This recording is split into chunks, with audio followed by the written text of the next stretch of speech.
चुनाव चाहे जो भी हो, निगाहें सबके उत्तर प्रदेश पे टिकी रहती है, क्योंकि उत्तर प्रदेश अपने आप में एक बहुत बड़ा सीट है। यहाँ पर देखने को मिलता है जहाँ पर उत्तर प्रदेश में 80 के 80 लोकसभा सीट है, जहाँ पर एक तरफ भाजपा लगातार इस बार नारे दे रही थी कि इस बार उत्तर प्रदेश के 80 के 80 सीटों को कवर करेंगे।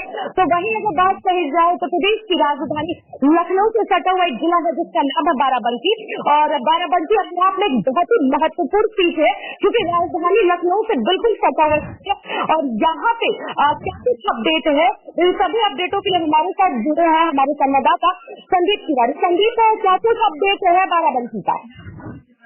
देखिए, बिल्कुल आपको बताना चाहेंगे कि बाराबंकी जिले में बेहद दिलचस्प यहाँ पर अपडेट देखने को मिल रहा है।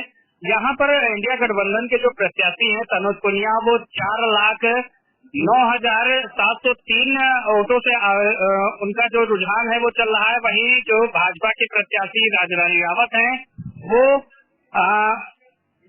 2,87,847। तो वहीं बसपा के जो प्रत्याशी हैं शिव कुमार दोहरे, उनका 2,01,619 है फिलहाल के लिए। तनुज पुनिया यहाँ पर 1,21,856 मतों से आगे चल रहे हैं। जी ठीक है संदीप, जिस तरीके से आपने बताया कि गठबंधन की जो सरकार यानी कि कांग्रेस से तनुज पुनिया जो बाराबंकी में है प्रत्याशी, वो लगातार आगे बढ़ते हुए नजर आ रहे हैं। लेकिन बीजेपी की अगर बात करें तो उनकी कैंडिडेट यानी कि राजरानी के बारे में बातचीत कही जाए तो क्या कुछ लग रहा है राजरानी को लेकर? रुझाने जो है वो ऊपर नीचे हो सकते हैं या फिर तनुज पुनिया के ही खाते में सारे के सारे वोट है? देखिए, अगर यहाँ पे बाराबंकी की बात की जाए, बाराबंकी में 2 बार पिछले जो है वो लोकसभा के जो सांसद रहे वो भाजपा से ही रहे। हालांकि इस बार सांसद प्रत्याशी में बदलाव किया गया, जिसके बाद राजरानी रावत जो मौजूदा जिला पंचायत अध्यक्ष हैं उनको यहाँ पे टिकट दिया गया। हालांकि कहीं न कहीं जनता के बीच अपनी पैठ बनाने में नाकाम साबित रही। हालांकि जिस समय मतगणना हो रही थी उस समय हम लोगों के द्वारा जो लोगों से बातचीत की गई उस दौरान भी कहीं न कहीं ये देखने को मिला कि तनुज पुनिया की पैठ मजबूत दिखाई दे रही थी, जो कि आज परिणाम के स्वरूप सामने निकल के आ रही है। जी बिल्कुल संगीत, हम ये भी जानना चाहेंगे कि राजरानी ने क्या कुछ वो उनके अंदर कमी रह गई या फिर क्या कुछ वो बाराबंकी की जनता के लिए ऐसा कुछ नहीं किया उन्होंने, जिससे कहीं ना कहीं उनके जो आंकड़े हैं तनुज पुनिया के आगे फीके पड़ रहे हैं। और तनुज पुनिया ने ऐसा क्या कुछ किया कि बाराबंकी की जनता तनुज पुनिया को ही ज्यादातर मत दी है? इस बारे में क्या कुछ अपडेट है आपके पास?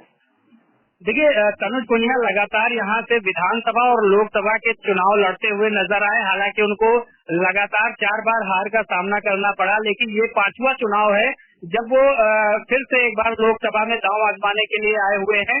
हालांकि तो यहाँ पे जिला पंचायत अध्यक्ष जो भाजपा के रहे उनको प्रत्याशी बनाया गया। उनके जिला पंचायत अध्यक्ष के पद पर रहते हुए कई ऐसे कार्य जो बाराबंकी में कराए गए जिन पर भ्रष्टाचार के सवालिया निशान खड़े किए गए। हालांकि सत्ता में सरकार होने के नाते उस पर विशेष रूप से ध्यान नहीं दिया गया, ना ही उसकी जांच कराई गई, जिसको लेकर भी कहीं न कहीं जो क्षेत्र की जनता है उनके बीच में इसका गलत मैसेज गया। वहीं जो इंडिया गठबंधन के प्रत्याशी तनुज पुनिया हैं वो इस बार 5वीं बार जो है यहाँ पे चुनाव में दांव आजमा रहे थे, जो कहीं न कहीं इस बार उनके लिए परिणाम उनके पक्ष में जाता हुआ दिखाई दे रहा है।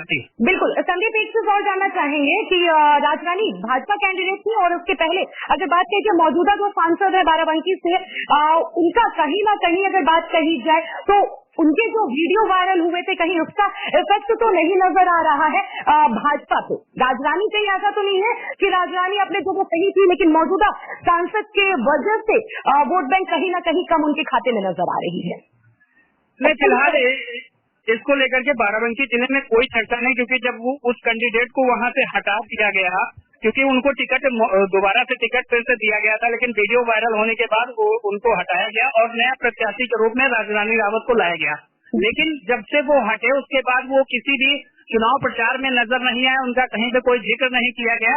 ऐसे में कहीं न कहीं मतदाताओं के बीच में ये भी इस चीज का कोई भी इफेक्ट नहीं दिखा है, जिससे लोग उससे प्रभावित होकर के और वहां पे वोट न डाल करके भाजपा को वोट न कर करके वो कांग्रेस की तरफ गए, ऐसा विशेष रूप से नजर नहीं आया है। जी बिल्कुल, बहुत बहुत शुक्रिया संदीप, आपने तमाम बाराबंकी से जुड़ी हमें अपडेट दिए।